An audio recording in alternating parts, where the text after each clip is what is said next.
Oi, meus amores. Fala, boa minha tarde, gente. amados, queridos. Venham fazer com a gente o Entre Família. Chegamos e vamos ficar até as 4 da tarde. Simbora! E o final de semana chegando, dá aquele cheirinho de alegria, de esperança. Eu queria parabenizar meus amigos que hoje entraram do jeito certinho. Você Parabéns. viu? Ontem- Tem que Não, mas é que reforçar o comportamento positivo. Bem É bonitinho, que ontem né? você era a estrela, porque já estava há muito tempo só nós dois brilhando aqui, né, Darleide?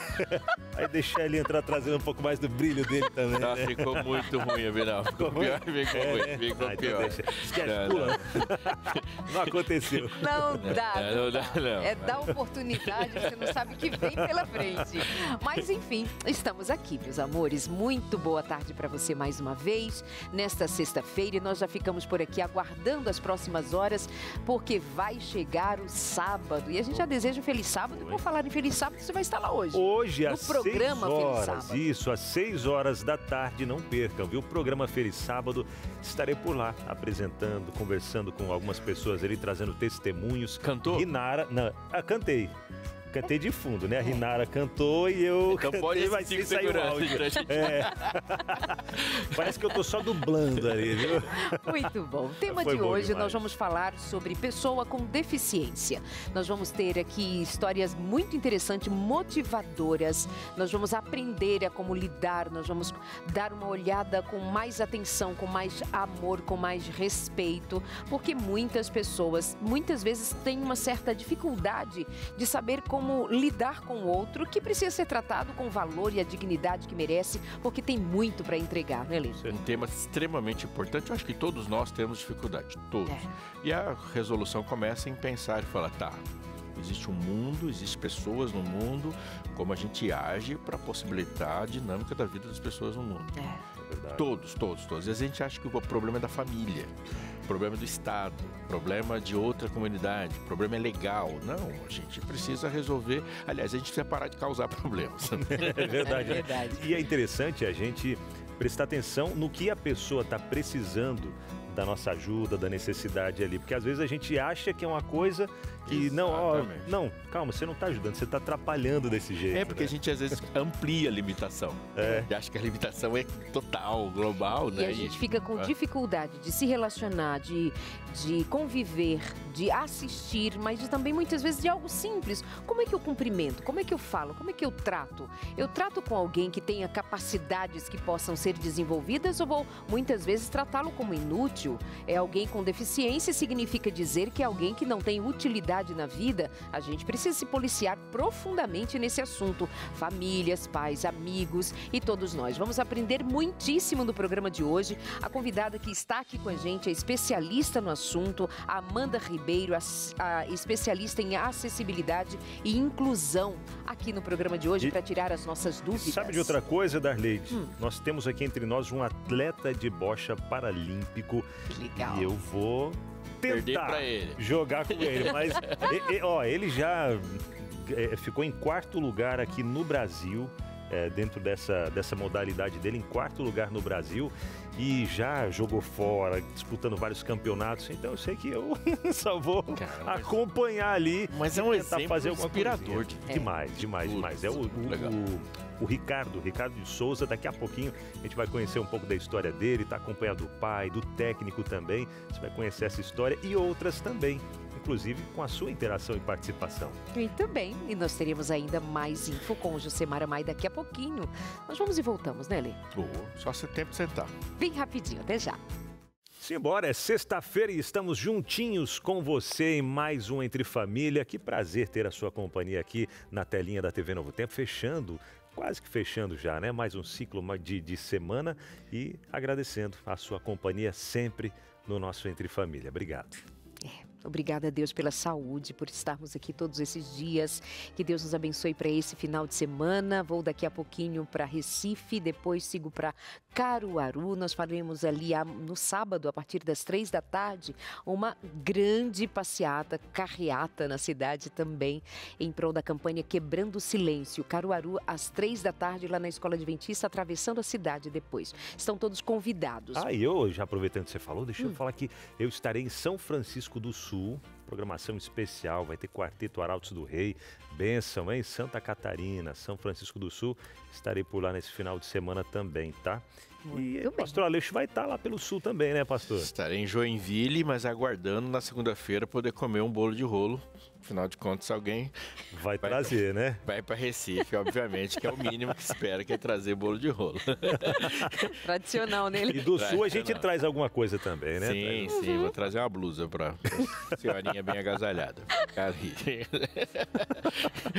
Mas a minha pergunta para você, além da gente ter essa aula de geografia do Brasil, é: como você lida com esse assunto de pessoas com necessidade de mais acessibilidade, alguém com deficiência, seja ela qual for? Você tem uma experiência como essa para contar?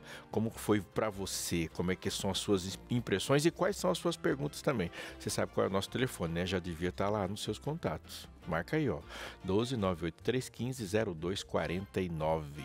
12 98315 0249. Tem um QR Code aparecendo aqui que faz tempo que as pessoas não falam dele, mas é só colocar aqui, ó. Aponta a câmera do seu celular e vai direto pro número no WhatsApp. Muito bem, vamos em informação com José Maramai, que já está a postos com as notícias de hoje. Mais info. Boa tarde, gente. Boa tarde você aí de casa. Pastor, eu confesso, todo mundo falando para onde que vai, o que vai fazer e tudo mais. Quando você falou Joinville, eu falei, Deus, toque o coração dele para trazer um chineque de lá. Chineque. O chineque, é um pãozinho. Chineque. Pãozinho com cobertura de farofa e um cremezinho assim, ó. Ficou de Joinville. Aquela rosca de polvilho também. Rosca de polvilho, isso aí também. Hipoteca. Também. Já fazendo aí você já pode mamar. Hipoteca o quê? Não, é a melhor chineque. Escolhe o que você quer que eu traga. Chineque. Chineque, pastor. As outras eu trago, viu? O biscoito de polvilho e o outro salgadinho lá eu trago. Tá prometido. Tá prometido. Não, sempre que eu venho eu trago daquele salgadinho, eu trago pelo menos uns 6, 7. Nunca chegou aqui. É a promessa, que é o que eu entendi, é que vai trazer para dividir. Dessa vez vem. Criou-se um clima pesado aí. Mas isso aí, lembre-se aqui da gente. Bom, meu povo, hoje, no nosso Momento Mais Info, vamos ter uma entrevista com uma neurologista para entender um pouquinho mais sobre a deficiência intelectual, que hoje é celebrado para conscientizar as pessoas. Mas tudo isso depois da vinheta.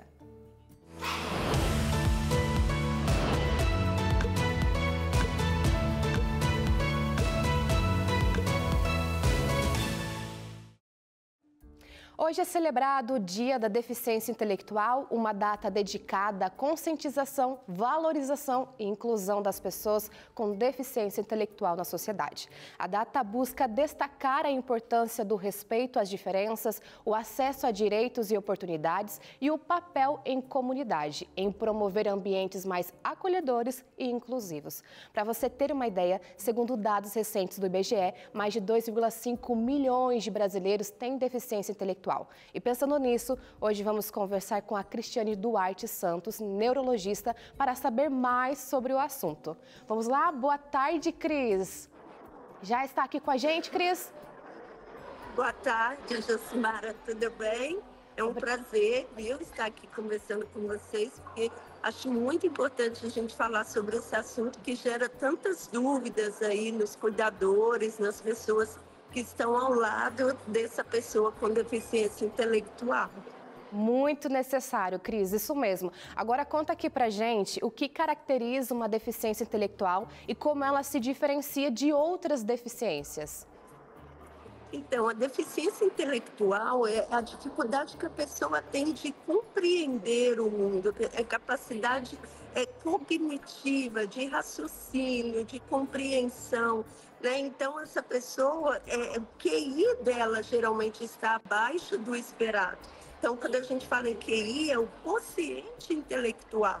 Então, o quociente intelectual abaixo de 70 já define uma deficiência intelectual. E aí vai depender do valor, se ela é leve, moderada ou grave. E o que difere é que ela não é uma deficiência visível, né? É um raciocínio, é compreensão. É diferente da deficiência motora, né? Deficiência sensorial, que seria da audição, da visão, a motora do paciente com paralisia cerebral. Então, difere nesse sentido. É o que dificulta, as pessoas não veem, não enxergam, né? Essa deficiência, dificulta a compreensão delas. como é necessário pautar isso, né? Agora, Cris, como que os pais podem observar os primeiros sinais no desenvolvimento dos filhos? Então, quando a gente fala em primeiros sinais, a gente pensa, né, nos marcos do desenvolvimento. Então, toda criança tem os marcos que deve obedecer, e aí essa criança com deficiência intelectual, ela pode apresentar desde disfunções de linguagem, depois ela vai apresentando dificuldades em nomear cores, fazer cálculos, do autocuidado, ela demora mais para se tornar independente, para banho, para os cuidados pessoais, para colocar a roupa do lado certo. E aí, sim, a partir que o mundo vai exigindo dessa criança a escola, isso vai ficando mais visível, essa deficiência, essa dificuldade. E principalmente na questão escolar, né? Essa criança tem atraso escolar, atraso pedagógico, ela não acompanha o ritmo das outras crianças, né? E aí isso se estende para a vida, dependendo do nível de deficiência que essa pessoa tem. Uhum. Agora, como o diagnóstico precoce pode ajudar aí na inclusão e qualidade de vida da pessoa? Ajuda muito, com certeza. Desde o início das terapias, já, né, numa idade precoce, terapia com fono, psicologia, até para trabalhar a autoestima dessa pessoa, a independência dessa pessoa, terapia ocupacional justamente para isso. Trabalhar os cuidados pessoais, né? Dela saber se cuidar no dia a dia. Psicopedagogia, importantíssimo para o desenvolvimento pedagógico. E isso vai influenciar muito lá no futuro dessa pessoa, o quanto ela vai se tornar independente, dependendo dos estímulos que ela recebe. Claro que depende do grau de deficiência, mas quanto mais estímulos, mais independente essa pessoa vai ser. Perfeito, Cris. Muito obrigada pela sua participação, por esses esclarecimentos. Um ótimo dia para você. Eu que agradeço. Boa tarde.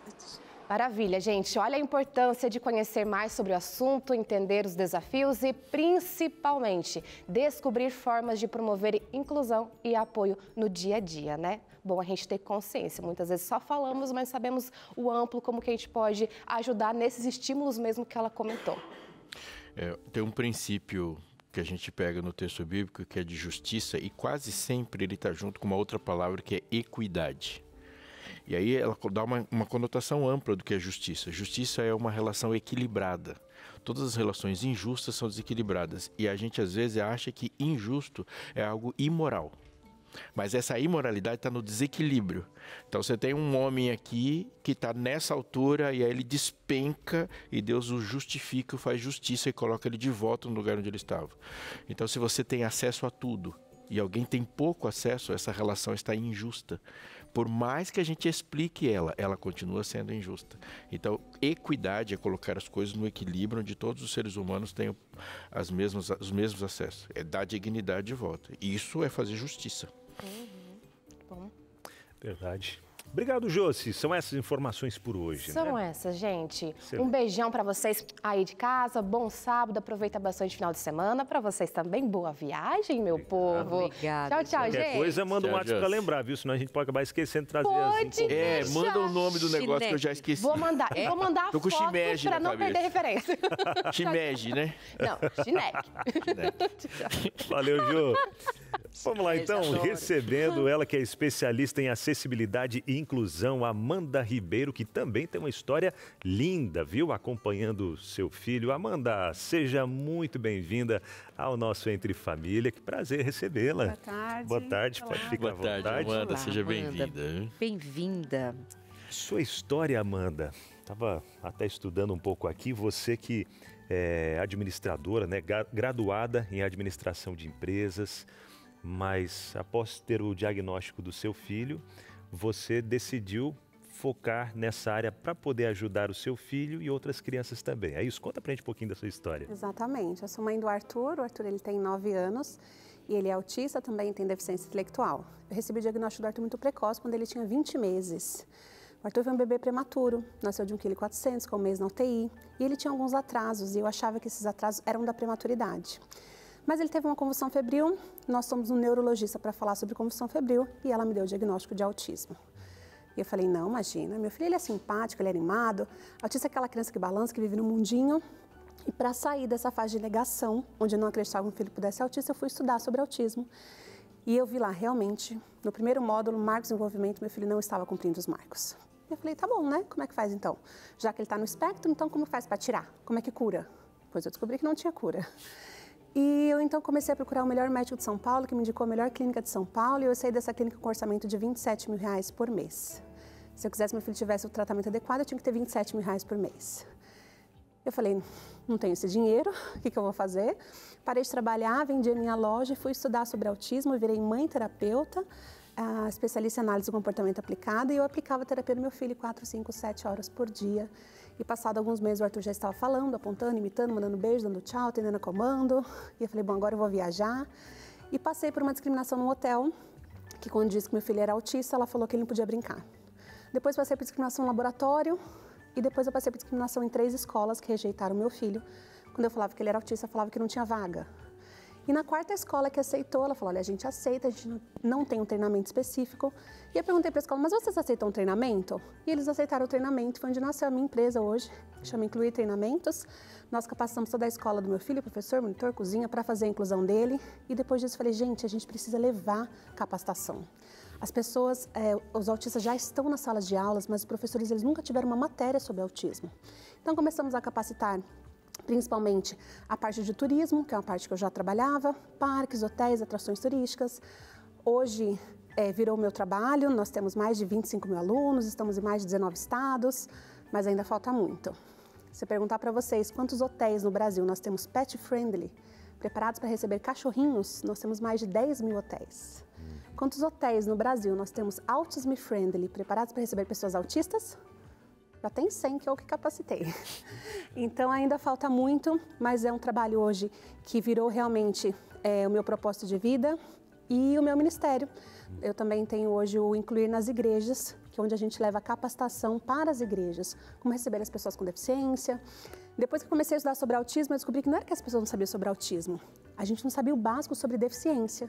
E eu fui me especializar, fiz pós-graduação em acessibilidade e inclusão, e hoje eu sou especialista em acessibilidade, inclusão e diversidade.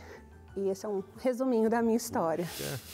E até no começo do programa mesmo, a gente pode até deixar as redes sociais, né, produção? Para quem quiser entrar em contato, conhecer um pouco mais também desse trabalho e ministério que ela desenvolve. Então a gente já vai deixando aqui também redes sociais, incluir treinamentos, isso? Isso, incluir treinamentos. Incluir treinamentos e tem também incluir nas igrejas. Incluir nas igrejas. Legal. E Amanda, existe uma relação que você tem familiar, né? Porque você tem uma relação com o autismo e tem que enfrentar, e é do coração, ao mesmo tempo tem esse preparo técnico também. Como que você vê essa relação dentro dos desafios que a gente precisa, das necessidades de inclusão e as necessidades específicas de um autista, que dentro da legislação é considerado como benefício, como uma pessoa com deficiência também. Quais são esses desafios de juntar essas muitas particularidades, né, das deficiências para a gente criar uma forma de inclusão que seja abrangente? Acho que a parte mais difícil, o maior desafio é pela história da pessoa com deficiência. Nós, adultos, mais de 30, nós não convivemos com pessoas com deficiência. Sim. Se eu perguntar para vocês, você lembra de ter estudado com alguma pessoa com deficiência de 1ª a 4ª série na sua sala? Não, é uma exclusão absurda e naturalizada. Então, eu também não. Eu não estudei com nenhuma pessoa com deficiência de 1ª à faculdade. Nós não convivemos com pessoas com deficiência. Nossos pais não conviveram, nossos avós não conviveram, porque nós não convivemos, nós ainda excluímos. Nós não sabemos como atender, como lidar, porque a gente não conviveu. Essa é a primeira coisa. Então, o maior desafio é falta de informação. Onde elas estavam? Onde elas estão? Elas foram invisibilizadas? Elas foram postas em algum lugar à parte? Por que elas não estavam em sala de aula com a gente? Guardadas, escondidas em casa. As pessoas com deficiência, elas sempre existiram. Se você passar um pouquinho mais para frente, quando você tinha ali 14, 15 anos, quem estudava em escola pública já conseguia ver uma sala especial, que eles chamavam, onde tinham só as crianças com deficiência. Mas antes disso, eu tenho 42 anos, Antes disso, a gente não tinha, eles não iam para a escola mesmo. As próprias famílias escondiam. Elas tinham vergonha, né? Elas tinham medo. Por quê? Porque ninguém estava preparado. Isso vem de uma história muito longa, né? Muito antiga, né? Nos tempos de Jesus, onde estavam as pessoas com deficiência? Escondidas, às margens, jogadas, elas não podiam nem ficar perto. E isso foi perpetuando até chegar nos dias de hoje. Quando a gente fala sobre legislação para a pessoa com deficiência, a gente está falando de coisa muito recente. A gente está falando da Lei Brasileira de Inclusão, que é a principal lei que garante os direitos das pessoas com deficiência, ela é de 2015. O começo das leis para as pessoas com deficiência começarem a ter direito só foi nos Estados Unidos a partir da Segunda Guerra. Por quê? Não é porque eles queriam que as pessoas com deficiência estivessem todo mundo junto. É porque estavam voltando muitos soldados de guerra com membros amputados. E eles falavam, gente, a gente não tem como sustentar esse povo. Então vamos criar prótese, vamos criar cadeira e vamos pôr esse povo para trabalhar, para estudar. Então é muito recente, é muito recente. E aí isso faz com que o maior desafio hoje, muitas vezes é da falta de informação, porque a gente não estava junto com essas pessoas. Esse é o principal desafio. Tudo muito recente, né? Tremendo.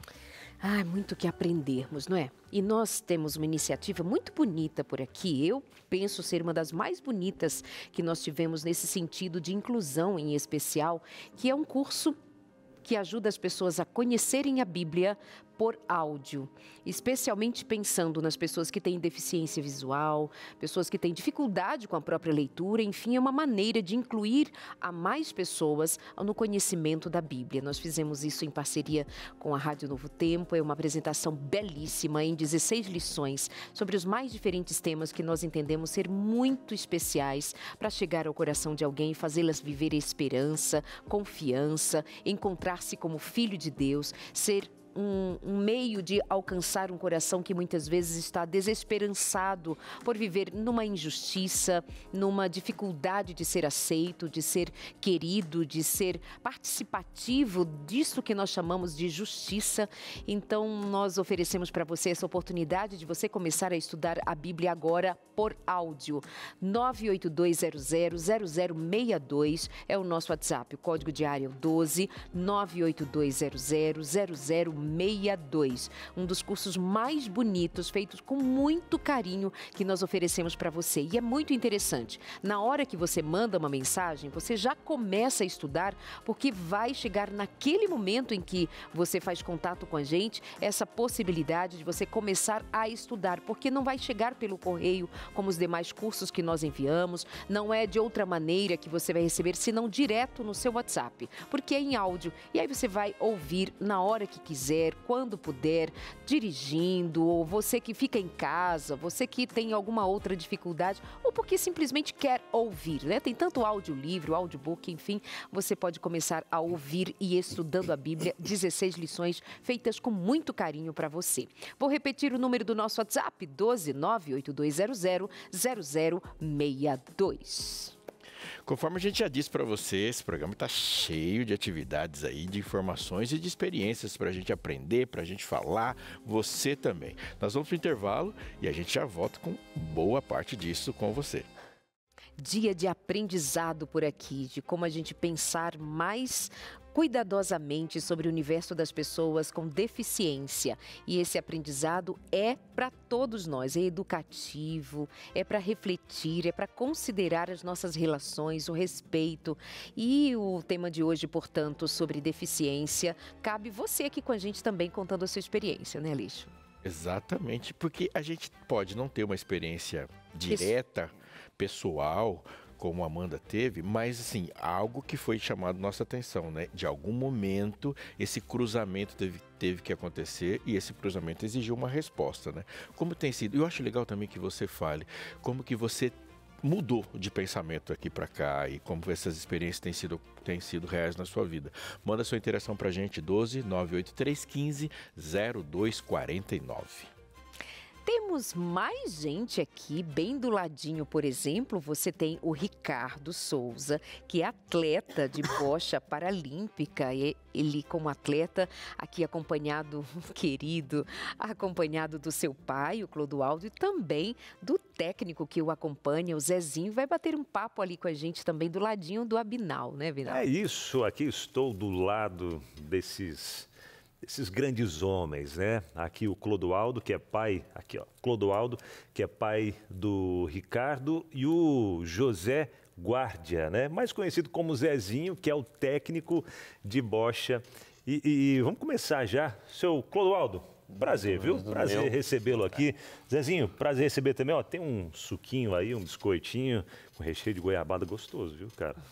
Pode comer, não é só cenográfico não, tá? Não, tranquilo, a gente pode obrigado. ir degustando aí ao longo. Mas até pra gente conhecer, seu Clodoaldo, um pouquinho da história do Ricardo. Quando que vocês perceberam algumas limitações dele? Foi já na gestação ou não? Foi após o parto? Não, foi após o parto, depois uma complicação na hora de nascer, ele teve um problema de perca cefálica, né, que é a paralisia cerebral. Só que a gente só fomos descobrir isso mesmo depois de um ano e 4 meses, 1 ano e 8 meses, tá? Foi que a gente percebeu que por ele não caminhar, por ele não conseguir andar, por ele não conseguir segurar o pescoço, algum movimento que ele não fazia, isso trouxe a gente a perceber que ele tinha alguma coisa errada. Então a gente começou a correr atrás de atendimentos para saber descobrir esse problema que ele teve. Certo. E então as primeiras limitações dele que vocês perceberam foi isso, questão do movimento, o pescoço. Não conseguia, por exemplo, uma criança sempre com 1 ano e 2 meses, 3 meses, ele está caminhando, correndo, ele não conseguia caminhar, a gente botava ele no andajar, ele andaria no andajarzinho dele, mas não conseguia andar sozinho, então aí não segurava muito o pescoço, ficou tendo algumas dificuldades disso, então a gente começou a perceber que não era normal, né? Então a gente fizemos exames e aí constatou que ele teria uma paralisia cerebral. Paralisia cerebral. E a partir desse momento, quais foram ali os próximos passos da família em relação a esse apoio dele? E agora? Descobrimos isso, né? Primeiro, para os pais é um impacto, susto, né? É um susto. Você chega, você não vai esperar isso. Nem a gente vê ele. Pra gente ele era uma criança muito normal. Tem o jeito dele, o corpo dele, o natural, tudo normal. Então, quando a gente percebeu que fez o exame que descobrimos, foi aquele impacto primeiro. Assim como a Amanda comentou aqui também, né? Que demorou, né? A Amanda até comentou mais aqui que demorou para aceitar, não. Como assim? E aí foi descobrindo. A gente como não vai querer aceitar, sempre vai querer que seja normal, mas quando nós tivemos essas coisas, a gente acho que foi Deus que tocou no coração da gente, mesmo e na mente, em tudo, para virar tipo assim, opa, nosso filho precisa de nós, precisa de ajuda. Então a gente teve uma direção já bem diferente de pancar. Não, a gente fomos para fisioterapia, fomos para vários tipos, ficamos anos fora do nosso município, que a gente morava lá no Acre, nem foi falado, né? A gente mora no Acre, então eu morava no Acre. E aí a gente fomos procurar tratamento, porque na nossa cidade não teria. Então fomos para a capital, da capital a gente conseguiu ter um acesso a um espaço de pessoas com deficiência, que é um centro que tem. E a gente passamos 2 anos com ele lá, só que a nossa condição de ficar lá era muito difícil, então tivemos que retornar. Só que a gente conseguimos trabalhar para que pudesse ter fisioterapia para ele, e aí que a gente começamos a correr atrás dessa melhoria cada vez para ele, que hoje... Certo. E isso eu acho muito bonito, até dentro do que a Amanda tinha colocado aqui, né? Que antigamente se escondia e às vezes não corria muito atrás dos cuidados. Vocês não. Descobriram primeiro aquele impacto, né? Puxa vida, como assim e tal? Tá, essa realidade, então a gente vai buscar o melhor para o nosso filho, a gente vai buscar trazer recursos ali para que ele tenha o máximo de conforto e de desenvolvimento também, né? Porque ele se desenvolveu bastante, né? Que a gente fala sempre que hoje ele é uma criança, você olha assim, o físico dele, ele não atrofiou nada. A gente conhece pessoas lá do nosso próprio município, onde moramos, que é a mesma deficiência dele, que as pessoas olham, mas por que o Ricardo é diferente do Sebastião? Não, é por causa de motivo de situações... Estímulos que vai trazendo. E aí coisas. foi onde entrou a parte da atividade física, da bocha que entrou na vida dele. Como é que foi? A gente começou, aí a gente fomos procurar cada vez melhorar as coisas, a gente fomos fazer pesquisas. E aí achamos o Sara. A gente, lá no Acre, teve um doutor que está fazendo o acompanhamento dele. E a gente pediu um encaminhamento para a gente conseguir uma vaga no Sara. E a gente batalhou, passamos 2 anos, acho que 2 anos, um pouco a gente batalhando, até que a gente conseguiu uma vaga no Sara de Macapá. E aí a gente foi fazer tratamento nele, a gente fazia reabilitação. Certo. Que é cadeira, muitas coisas que foi feita com ele lá, a postura dele para manter sempre ele coisa. Então, fazer reabilitação. Passamos, acho que, 4 anos fazendo reabilitação em Macapá. Só que a gente marcava de 6 em 6 meses, a gente retornava a Macapá. Então, aí lá a gente conhecemos o esporte, a bocha.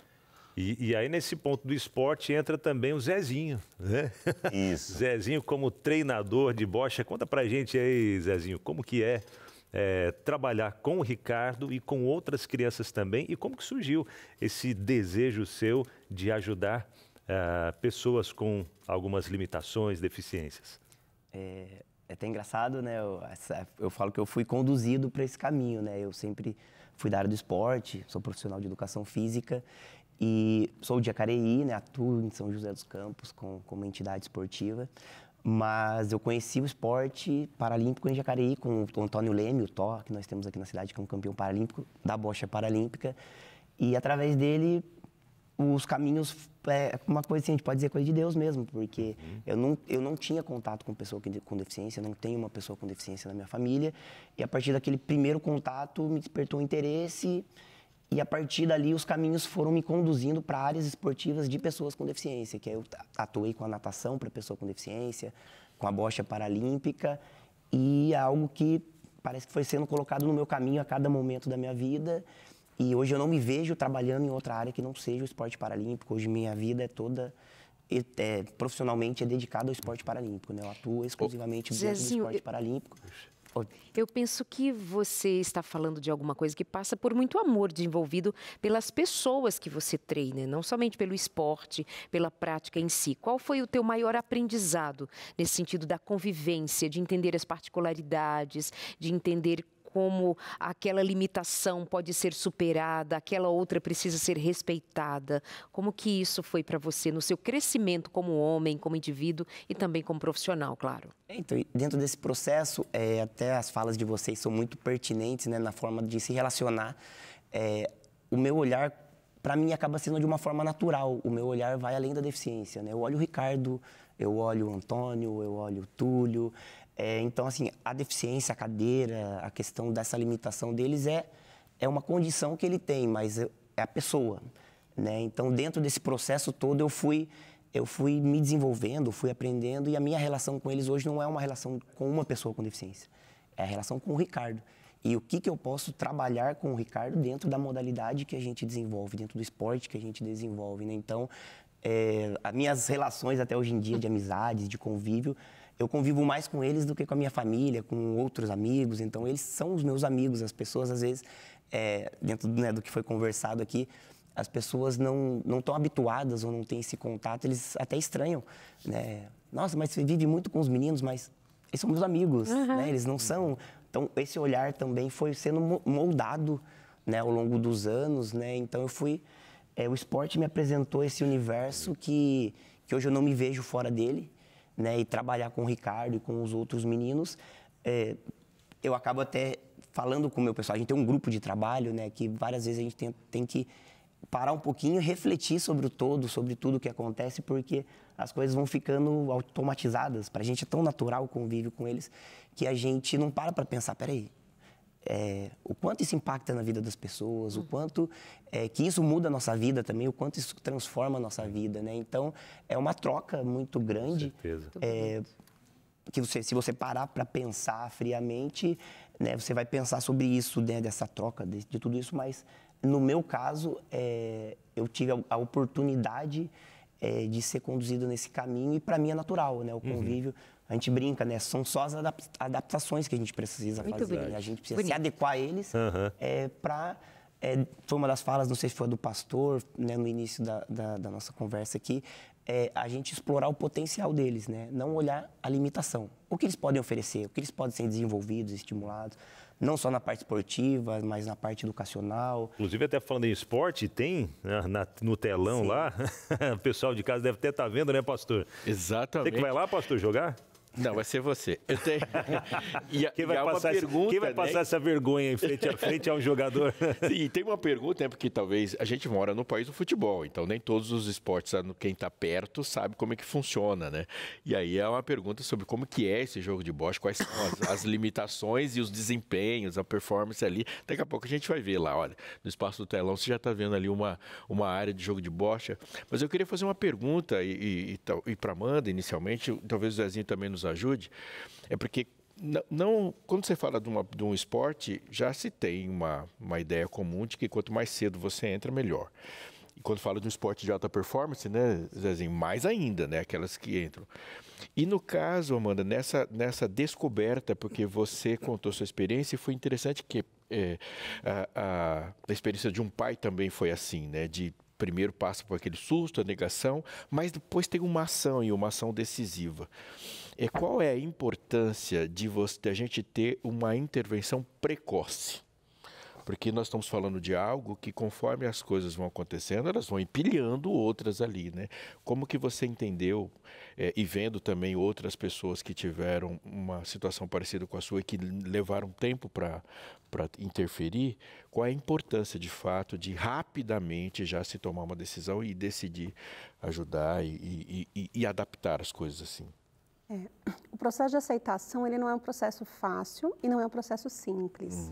A gente tem ali a quebra das expectativas. Eu tinha muitas expectativas. E quando vem o diagnóstico, você tem que reformular todas as suas expectativas. Então, agora eu tenho uma criança que, no caso do autismo, eu não sabia nem se ia falar. O médico fala, seu filho é autista. Você fala, tá, de onde vem? Fala, a gente ainda não sabe. Meu filho vai falar? Não sabemos. Meu filho vai aprender a ler e escrever? Ele fala, não sabemos. Vai para a escola? Não sabemos. Vai aprender a bicicleta? Não sabemos. De uma hora para outra, não sabe nem se seu filho vai falar. Então, é um processo que a gente chama da fase de aceitação do diagnóstico. Cada pessoa, cada família, ela vive um momento e vive uma fase diferente. Eu demorei 11 meses para finalizar esse processo, para aceitar o diagnóstico do meu filho. Meu marido demorou 1 ano e meio. Ele não conseguia falar sobre o assunto, ele sofria. Mas o que fez diferença na vida do meu filho foi realmente, eu chorei durante 4 meses, dia e noite. Eu desenvolvi ansiedade, depressão pós-diagnóstico de autismo, porque não é um processo fácil. Mas eu estava fazendo tudo isso, fazendo a intervenção precoce. Então, o que eu falo sempre? O diagnóstico, ele não é o ponto final. O diagnóstico é o ponto de partida. Receber o diagnóstico, a pessoa fala para mim hoje assim, eu recebi o diagnóstico. Quantos anos tem seu filho? 4 anos, que bom. Que bom que foi com 4, não foi com 16. Que bom que foi com 2, que bom. Quanto antes você receber, melhor. Por quê? Porque a gente tem a questão da neuroplasticidade. O nosso cérebro, ele vai aprendendo. Quando ele é pequenininho, ele aprende mais rápido, ele aprende mais. Então, a intervenção precoce foi o que mudou a vida do meu filho. O meu filho só está onde ele está hoje por conta da intervenção precoce. O Arthur, hoje ele é uma criança, ele fala, ele sabe ler, ele tem deficiência intelectual moderada, mas ele é muito ativo, ele tem bastante autonomia. Tudo isso foi preparado com a intervenção precoce. Então, receber o diagnóstico, pode continuar chorando e fazendo terapia. Chorando e fazendo terapia. Não pode se lamentar e não fazer nada, né? Mas não é um processo também tão simples para pai, para condição. Então, assim, o que eu sempre falo para as mães. Mesmo as facilidades, tem recursos, tem atendimento para todas essas famílias, para todas essas crianças? Não tem. Como o Clodoaldo falou... de uma área de que a gente nem... Como o Clodoaldo falou, não tinha na cidade dele, ele tinha que viajar para outra cidade, teve que mudar de estado, depois voltar. Isso é realidade na vida de muitas famílias. Né? Quando a gente fala da cidade de São Paulo...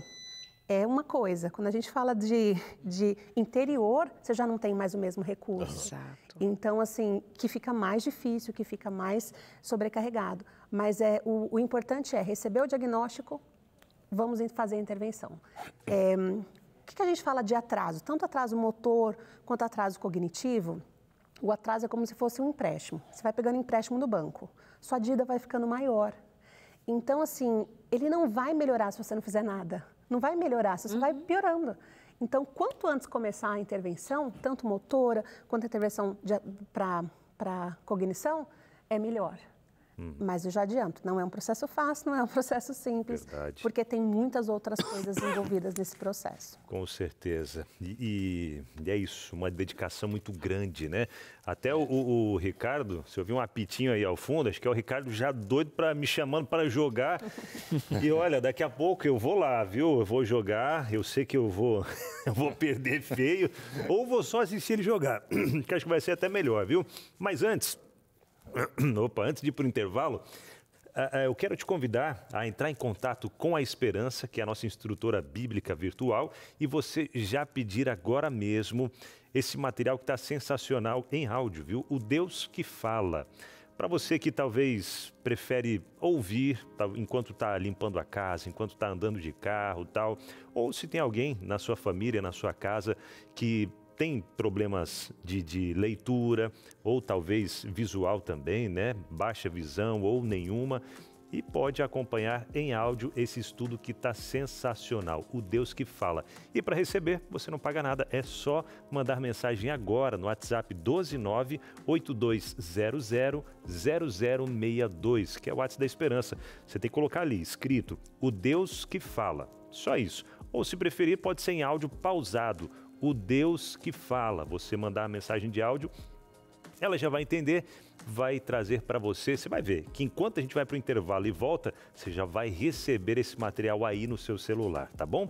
Então, entre em contato agora mesmo, 12982000062. E na volta, vou lá jogar um pouquinho com o Ricardo. Vamos ver? A gente está de volta já. Bom demais estar de volta com você e nós vamos direto, né, Aleixo, lá para a quadra, uma quadra improvisada, e o Abinal está por lá com o Zezinho, com o Clodoaldo e com o Ricardo. Vamos embora. Conta pra gente, cadê os meninos aqui no telão? Nós vamos assistir, vamos acompanhar? Opa, estamos aqui já? É? Cadê? Aê! Darley de Pastor Aleixo, a gente já está por aqui. E o Zezinho estava me explicando mais ou menos como é que funciona, né? Todas as regras aqui. Mas nada melhor do que a gente aprender na prática, né, Zezinho? Sim. Ó, o Ricardo já está aqui todo equipado. Cara, que equipamento legal esse teu, hein, Ricardo? Ó, da hora, meu.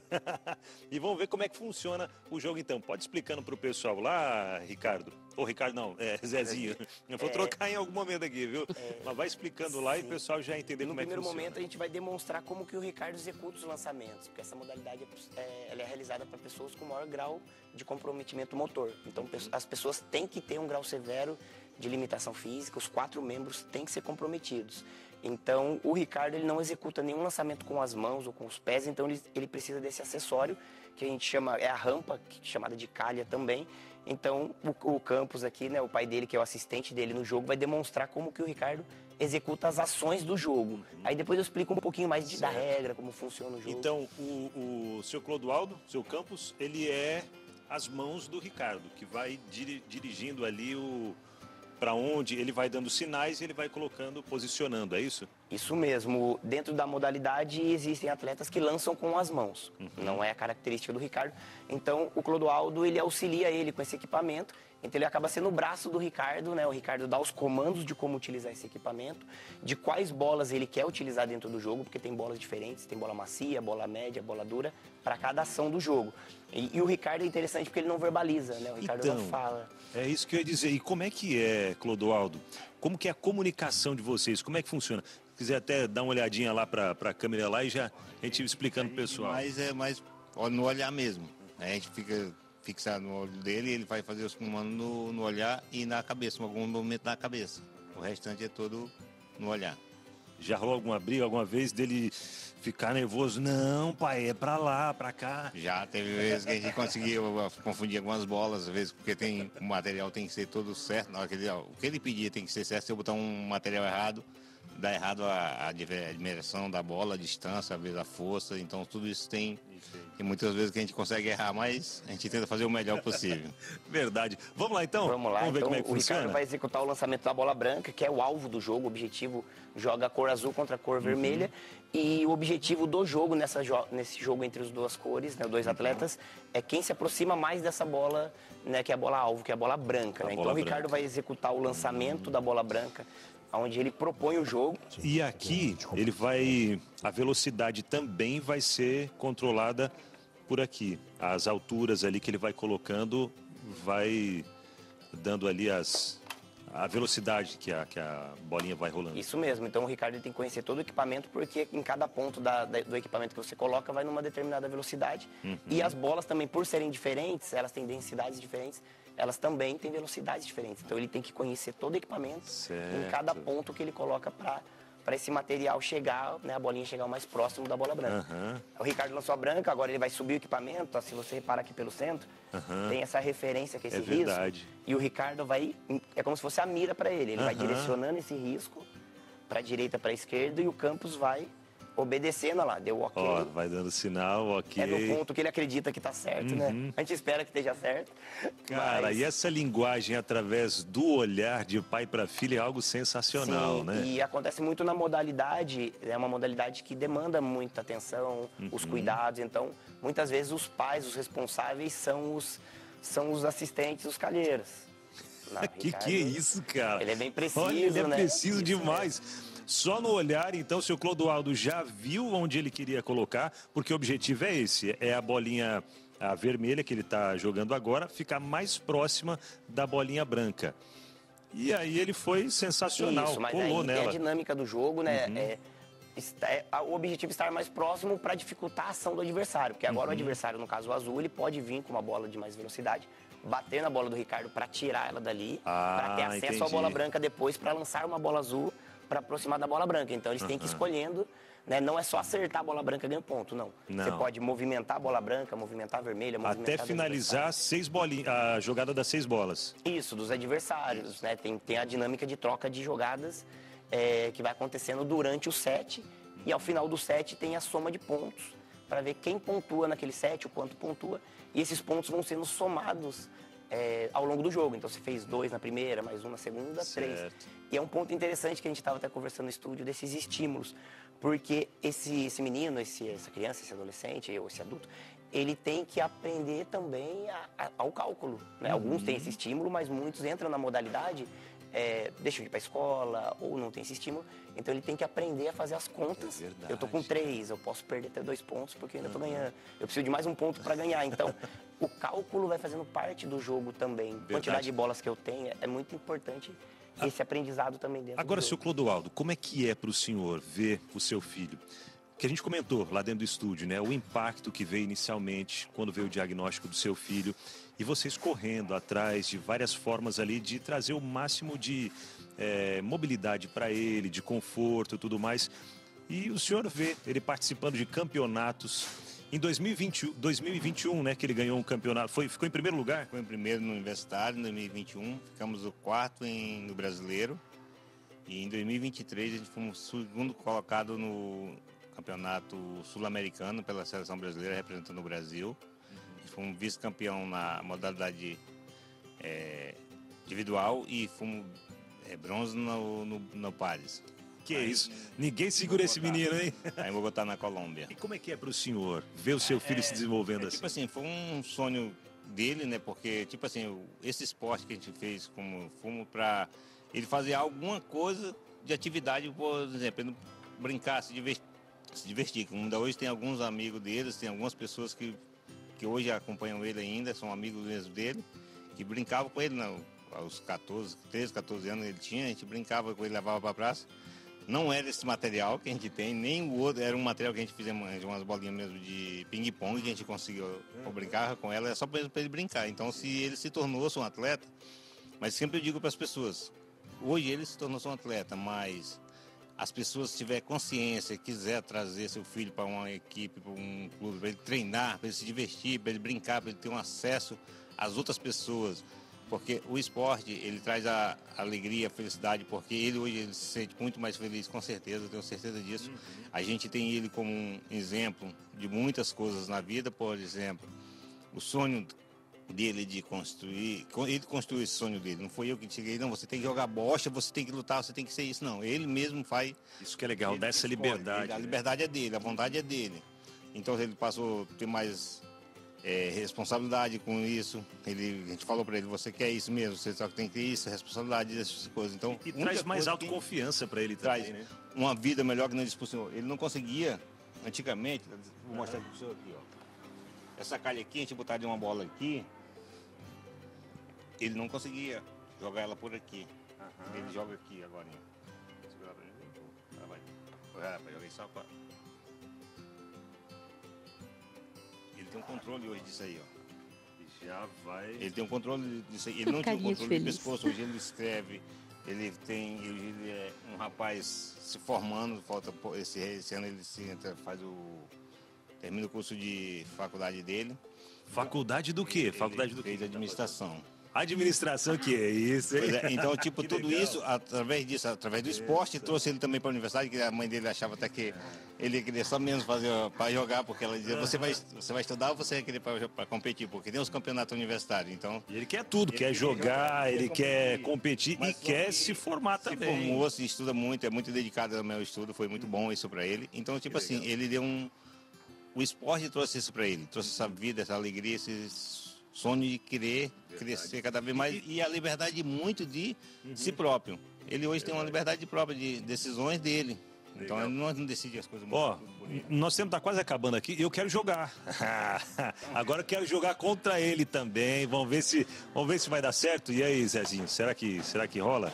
Vamos lá, vamos. Rapaz, vou posicionar você como se fosse. E olha que legal, gente. Ele tem, deixa eu ver se tá fechadinha. Tá. Ele tem a maletinha dele, que vão as bolas de bocha, né, que ele joga. Aí tem ele, ó, na maleta ali você vê, tem ele com a medalha em alguns jogos e tal, concentrado ali, muito legal. Show de bola. E vamos jogar então, ô Ricardo? Vamos lá.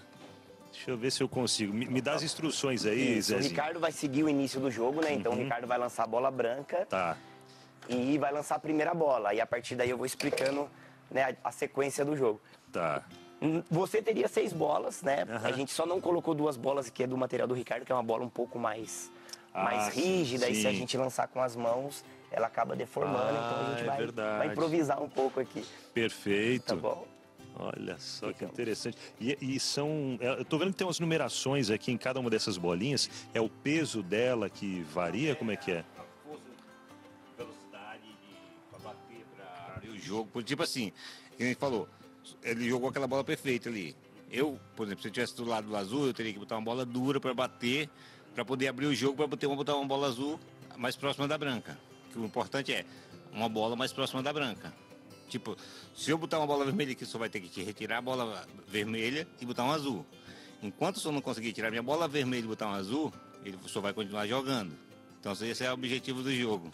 Que legal, porque tem o tipo de bocha, que é aquele que tem não sei se é quadra que chama, é de areia. É a cancha. A cancha, né? Tem a cancha de areia. E segue mais ou menos naquela mesma ideia, né? A bola que fica mais próxima da branca ali, as outras vão tentar tirar para deixar deles. Isso mesmo, segue essa ela lógica. veio dessa modalidade, né? Então Entendi. ela foi adaptada numa ideia até terapêutica, quando ela foi criada, era no intuito terapêutico. Vamos deixar ele lançar a bola branca.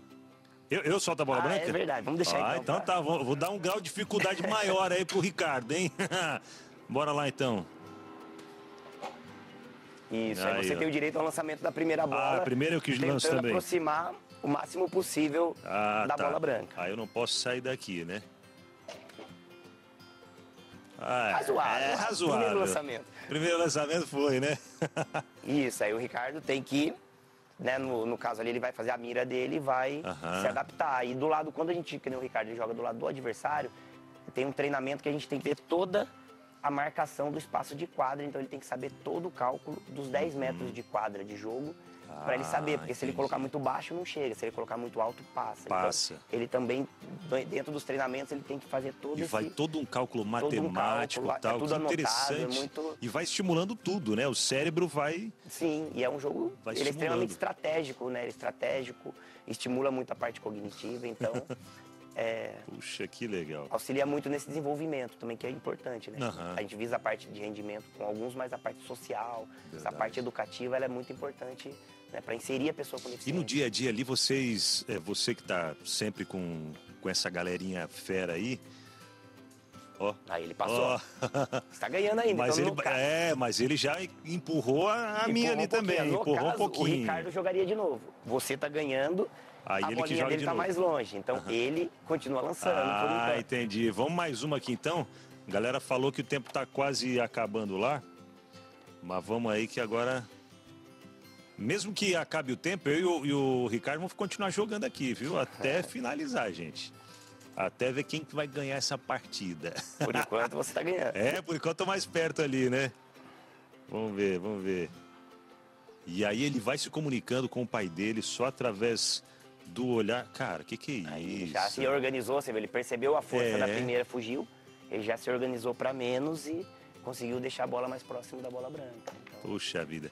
Ó, a diretora falou aqui, ó, que a gente vai ter que fechar, voltar pro estúdio lá. Mas nessa, agora é que jogo, né? Isso, você jogaria. Só pra ver se eu...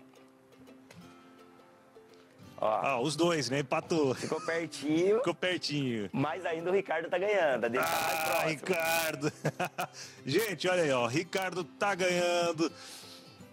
Aí ele teria mais outras jogadas, outras bolinhas que eu sei que com certeza ele vai ganhar até o final, viu? Mas foi muito legal. Gente, obrigado mesmo. Zezinho, eu que agradeço. Que Deus continue te abençoando nesse projeto com essa galera que tem um potencial enorme e você explorando isso delas. O paizão aqui também, seu Clodoaldo, que Deus continue te usando, abençoar cada vez mais a vida do Ricardo aqui. E Ricardo, obrigado, cara, por estar com a gente.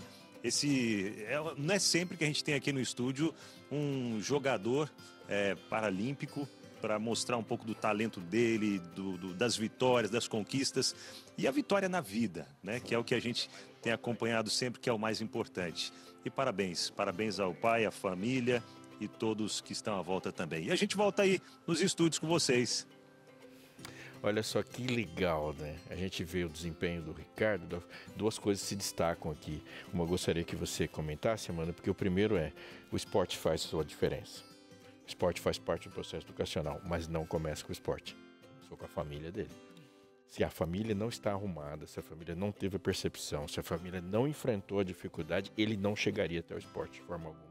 E no final das contas, quem pratica o esporte é ele e o pai dele. Tá? Uhum. Então tem o impacto dele, mas a família é insubstituível no nível de estrutura para responder à altura. Se a família não responde, fica muito mais difícil. O que é uma dificuldade quando essa família não está estruturada no pai e na mãe junto, Sim. porque é uma demanda pesada, não é, Amanda? E não são todas as famílias que estão assim, família, para dar suporte às pessoas com deficiência. O que a gente sempre tem que pensar é focar nas potencialidades, né? O Zezinho falou sobre isso e é isso que faz a diferença. Muitas vezes a gente fala assim, nossa, olha que legal, ele é um exemplo de superação, porque agora ele é atleta, ele superou a deficiência. Não, ele treinou. Uhum.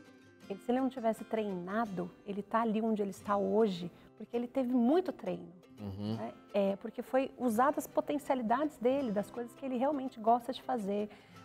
Principalmente na parte de autonomia, que eu falo que o presente que um pai e uma mãe, um cuidador, pode dar para uma pessoa com deficiência é estimular a autonomia. Produzir eficiência. Estimular a autonomia para que ele possa tomar as decisões dele, para que ele possa escolher o que ele quer fazer. Só que quando a gente fala de família, nem todas as famílias têm a estrutura. Hoje, infelizmente, a gente tem um dado que é muito frequente, que é de 70% das mães de crianças, de pessoas com deficiência, são abandonadas pelos maridos. Porque sim, não é um trabalho fácil, mas é possível. Então, acreditar realmente nas potencialidades.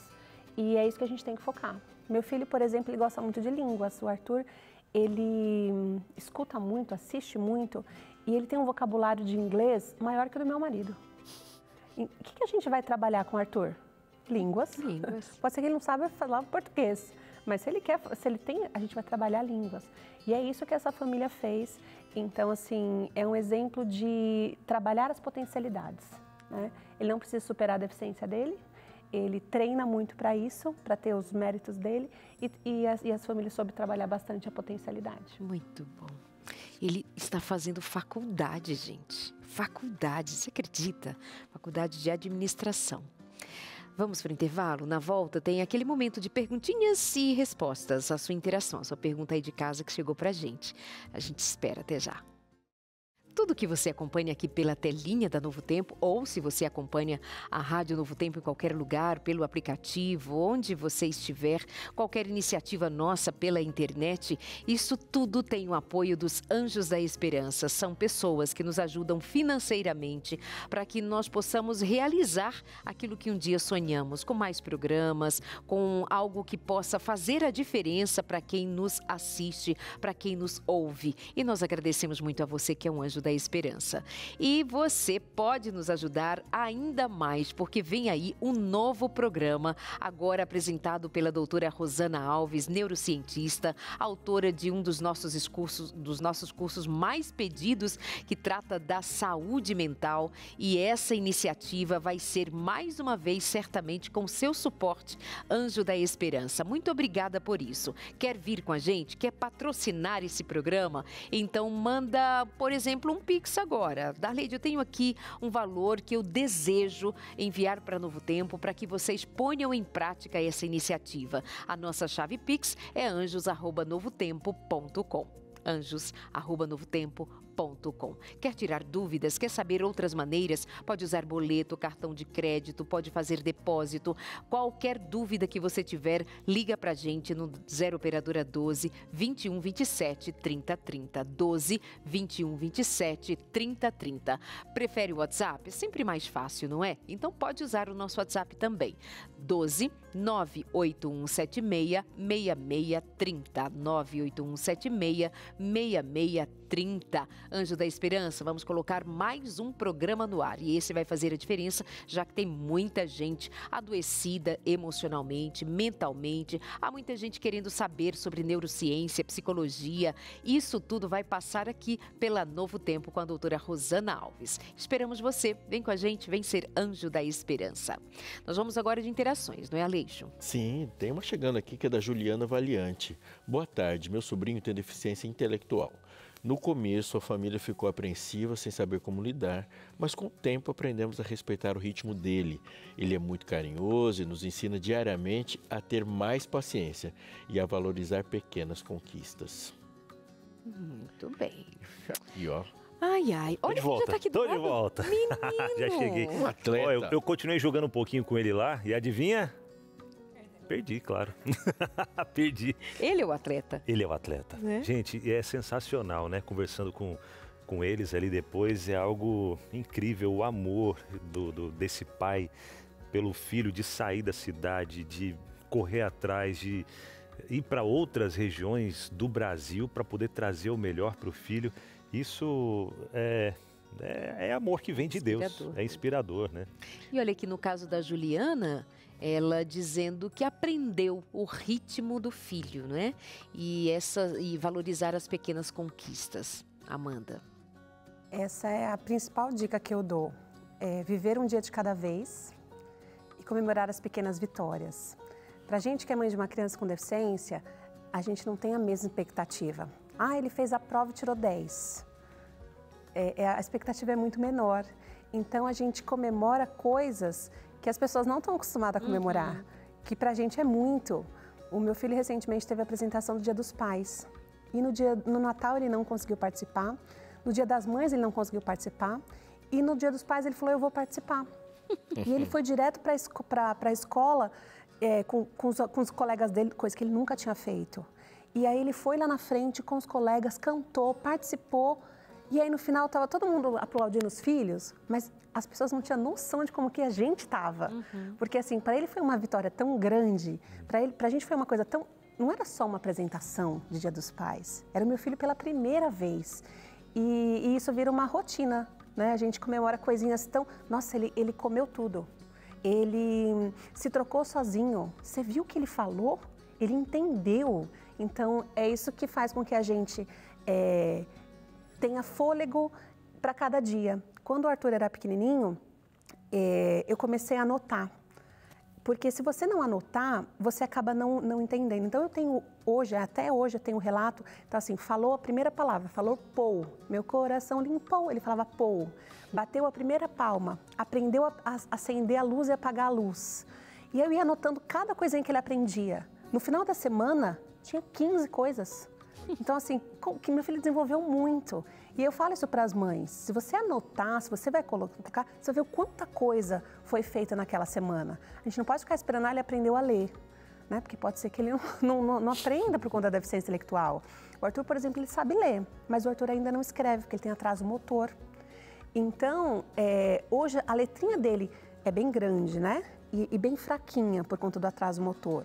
Mas ele faz a lição sozinho, com a letrinha dele do jeito que tá. E é isso que a gente comemora. Então, eu sempre falo para a família, anota, escreve lá. O que ele fez essa semana? O que ele aprendeu? E aí, no final da semana, você vai ver uma lista gigante de um monte de coisa que ele fez legal. Marcador de desenvolvimento. Que a gente precisa ficar... Porque senão, se a gente não ficar esperando coisas muito grandes, a gente não vai ser feliz nunca e não vai ficar satisfeito nunca. Verdade. Então, assim, nossa, a gente ficou muito orgulhoso do Arthur. E é isso que essa família fez, muito legal. Muito bom. Mais uma. Legal, tem mais uma chegando aqui. E é da Sara, a Sarinha Rabite. Eu tenho um primo com autismo. Na mesma intensidade que ele é carinhoso e gosta de estar junto da família, também precisa dos momentos sozinhos no quarto dele. Com o tempo, nossa família foi aprendendo a lidar. E isso é o principal, respeitar o jeito e o espaço da pessoa. Há alguns anos atrás, foi feito, uma instituição tentou fazer um exame de ressonância magnética para perceber o quanto tempo o ser humano leva para tomar uma decisão pré-conceituada. É 1/20 de segundo. Você, quando está diante de algo que você não tem informações, que você não elaborou, que você não conhece, a decisão é tomada em 1/20 de segundo. Isso nos leva a pensar que a maior parte das escolhas que fazemos durante o dia são preconceituosas, porque é inevitável. Tudo que você não conhece vai levar é muito rápido. Então não dá tempo de você combater um preconceito na hora que ele aparece. Porque o cérebro não permite que se faça isso.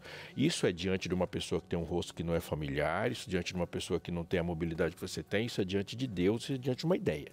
É 1/20 de segundo. Não tem outra forma de você lidar senão trabalhar incessantemente para que isso se torne conhecido. Não tem como. Porque diante de uma pessoa com deficiência, há que ter uma informação que responda imediatamente. Então, por exemplo, a família aprendeu a lidar. Mas é um impacto e o cérebro já... E você vai ter que solucionar. Porque se você estiver diante de um impacto desse e você tem uma atitude para tomar, você vai pensar sobre a atitude em outro dia. E na fala tem assim, a família aprendeu a lidar. Nesse tempo, nesse processo de aprendizado, é possível que alguns quiseram trazê-lo para o meu mundo, fazer o que a gente faz, estar com a gente. E aí, quando vem a informação, um treinamento, uma capacitação, você entende, não, sou eu quem preciso me mover para lá, trazê-lo para cá, à medida que ele possa caminhar, para que a gente acompanhe isso de perto, não é, Amanda? Duas coisas. Eu quero comentar isso, mas quero comentar essa primeira fala dele, que é o nome que ele falou, a gente chama de vieses inconscientes. Nós temos os nossos vieses inconscientes. E como a gente não teve muito contato com pessoas com deficiência, a gente tem preconceitos que a gente acha que aquela pessoa não consegue. O nome do preconceito contra a pessoa com deficiência é capacitismo. E às vezes a gente comete esse capacitismo sem saber que está cometendo capacitismo. Né? Por quê? Porque na nossa cabeça fala assim, bom, aquela pessoa acho que ela não vai conseguir fazer, porque ela nunca viu aquela pessoa fazendo, ela não conhece aquela deficiência. Convívio zero, né? E o que mais pega é, como que eu vou conseguir tirar esse preconceito? Convivendo. Convivendo, não tem outro jeito. Quando você convive, para a gente deixar de ser capacitista, a gente precisa conviver. E aí você vai entender que sim, aquela pessoa ali, ela tem a possibilidade. Sim, eu também vou dar aquela oportunidade para ela. Mas você não acha que é um pouco mais no sentido de assim, há pessoas que convivem, mas não sabem. Então essa convivência precisa ser acompanhada de quê? Informação. Como que a gente faz para incluir as pessoas? A gente vai ter que sentar e estudar sobre isso. Nossa geração, a gente vai ter que... Nós não estudamos, nós não convivemos e agora a gente vai ter que sentar e aprender. Tudo que você perguntar em relação à inclusão, como que a gente faz a inclusão na escola? Senta todos os professores e aprende. E na igreja? Senta todo mundo e aprende. Não tem o que fazer. A gente vai precisar realmente falar. E quando você fala nós aprendemos a lidar, é uma coisa que a gente tem que entender que a pessoa tem uma deficiência. É uma característica dela. Mas ela não é deficiente, porque a gente não usa mais o termo deficiente. ainda tem pessoas que usam. Hoje é pessoa com deficiência, ela não é a deficiência. E a gente diz que o problema está na barreira do ambiente. Então, quem precisa mudar? Eu não tenho como tirar o autismo do meu filho. Tem. Eu não tenho como tirar. Se é uma deficiência, é permanente. Se não for permanente, é doença. Se tiver cura, é doença. Então, para ser deficiência, tem que ser permanente. Quem pode mudar? O ambiente. Quem pode aprender sobre autismo? Você. Você senta, aprende para atender como vai atender o meu filho. A gente pode colocar rampa, a gente pode colocar elevador, a gente pode colocar piso tátil. O ambiente hoje é que precisa ser preparado para essa pessoa que tem uma característica dela. Como deveria ser vista a deficiência? Loiro, moreno, alto, com deficiência, baixo. Ela não é o resumo da deficiência, é uma característica. E quem precisa se preparar? O ambiente. Só que o ambiente ele precisa se preparar antes da pessoa com deficiência chegar. Não dá para a gente construir uma rampa na hora que a pessoa com deficiência chegar. Os lugares precisam se preparar antes. E essas pessoas elas vão aparecer cada vez mais quando os locais estiverem preparados. Por que é muito legal esse estudo bíblico que foi lançado em áudio? Porque agora as pessoas, você está dando oportunidade das pessoas com deficiência visual também ouvirem e assistirem. Ela não vai ir lá procurar se não tiver nada preparado para ela. Nós precisamos preparar. Nós precisamos nos preparar para receber essas pessoas, porque elas existem, né? Se nós não estamos convivendo com pelo menos 15% de pessoas com deficiência, se você não tem 15% de pessoas com deficiência no trabalho, se na sua igreja não tem 15% de pessoas com deficiência, não é porque elas não existem, é porque ainda falta acessibilidade e inclusão. E quando tiver, essas pessoas vão vir. Com certeza. Tem mais uma interação, a última que a gente traz aqui, que é da Bárbara Caterine. Eu tenho uma deficiência física e ao longo da vida sempre tive medo ou vergonha de praticar determinados esportes. Até que comecei a praticar karatê e meu sensei me enxergava como uma pessoa altamente capaz. Ele adaptava movimentos para minhas limitações e não me dava colher de chá nenhuma. Foi a melhor época. Olha que legal. Puxa, que legal, Bárbara. Até tomar mais cuidado com a Bárbara. Vai que tem uns golpes menina. Aí, sei lá, né, Bárbara? Tá bem, né? No comecinho do programa, o pastor falou sobre equidade. Igualdade é você dar às pessoas as mesmas oportunidades. Você falar, vem todo mundo, a gente gosta de todo mundo precisa vir. As pessoas com deficiência, elas precisam de equidade, que é adaptar as oportunidades deixando-as justas. Não existe inclusão sem adaptação. Verdade. Ela tem uma característica diferente. Se a gente não mudar nada no ambiente, se a gente não aprender, se a gente não colocar uma rampa, essa pessoa não vai conseguir participar. Olha, eu queria conversar mais vezes com você, aprender mais vezes com você. A gente combina para outros momentos, até lá no consultório. Muito obrigada. Que Deus abençoe você. Amém. Obrigada. Obrigada. Paulo, quando estava escrevendo para a igreja em Roma, ele diz uma frase que ela se tornou popular e é muito importante, mas de grande impacto, porque ele sintetiza um chamado. Ele fala que ele rogo-vos, pois, irmãos, pelas misericórdias de Deus, que apresenteis o vosso corpo como sacrifício vivo, santo e agradável a Deus, que é o culto racional de vocês. Aí ele vai dizer algo importantíssimo para você e para mim em todas as circunstâncias. Não vos conformeis com esse século. Não se amolde, não se acomode com o sistema de vida conforme ele está organizado nesse tempo, mas transformai-vos pela renovação da vossa mente, para que você experimente a boa, agradável e perfeita vontade de Deus. Eu vou vir de trás para frente. Ele está falando de você não se acostumar com o mundo, mas você deve se acostumar com alguma outra coisa. E essa outra coisa é boa, agradável e perfeita vontade de Deus. Em todos os momentos da história, nós vamos chocar valores. Eu vou te dar um exemplo. Quem nasceu no Império Romano, nasceu que o Roma é o império. E esse império só se tornou império porque ele é bélico. O valor absoluto e primeiro de um reino é um valor militar. Então toda a hierarquização do reino vai estar baseado numa referência primeira. O primeiro é o imperador. O imperador é um soldado. Saindo, e quanto mais as pessoas vão se distanciando da guerra, menos valor ela tem. Aí você tem os soldados que se parecem com soldados, que fazem coisas de soldado, até chegar, uma mulher vai para a guerra? Não, não vai. Então não tem valor nenhum. Aí uma pessoa que não consegue andar direito, ela vai para a guerra? Não tem valor, até que você chega a alguém que simplesmente não é humano mais. E as pessoas mais desvalorizadas são aquelas que perderam na guerra, os escravos. Grécia tem essa mesma perspectiva. E como a gente olha, e partindo desse exemplo, para qualquer outra sociedade, ela vai ter um valor determinante. A gente vive em um mundo onde as pessoas têm valor pelo que elas podem consumir. A gente bate o olho, se você entrar numa rodoviária, no aeroporto, num shopping, quem são as pessoas respeitadas? As que têm alto potencial de consumo. Quem não compra não é nada. Por isso que a gente desesperadamente quer comprar alguma coisa ou quer mostrar assim, ó, isso aqui foi eu que comprei, eu tenho um determinado valor. Isso é uma terrível e perversa definição de humanidade. Aí quando Deus fala assim, olha, eu vou dizer qual que é o meu valor do reino. No meu reino, as pessoas têm valor absoluto. Jesus morreu por pessoas, ele fala com pessoas, ele para por causa das pessoas e avança por causa das pessoas. Ele coloca o joelho no chão e lava o pé das pessoas. Ele pega uma pessoa que não tem valor para a sociedade, uma criança, e põe no colo. Ele fala com uma prostituta, ele toca e abraça uma viúva, ele traz um morto de volta. E ele olha para você e fala assim, você está me seguindo. No meu reino, as pessoas são a imagem de Deus. Quais pessoas? Uma pessoa e imagem de Deus é a mesma coisa. Uau, uma pessoa? E se aquela pessoa for uma pessoa é definida por ser imagem de Deus. Esse é um valor absoluto do reino. Não se conforme com esse século. Renove a sua mente para pensar pela lógica do reino de Deus. Essa lógica vence todos os preconceitos. Essa lógica vence todas as barreiras. Essa lógica é eterna. Eterna. Benção demais. Obrigada, pastor. Obrigada, segunda? você de casa também. Segunda de volta? Segunda de volta, vamos se Deus embora. quiser. Com bolo de rolo. Beijo, meus amores. E com chineque. Chineque. Tchau, valeu, gente. queridos. Tchau. Feliz saúde. Depois, feliz sábado com a Minal Júnior. Yeah.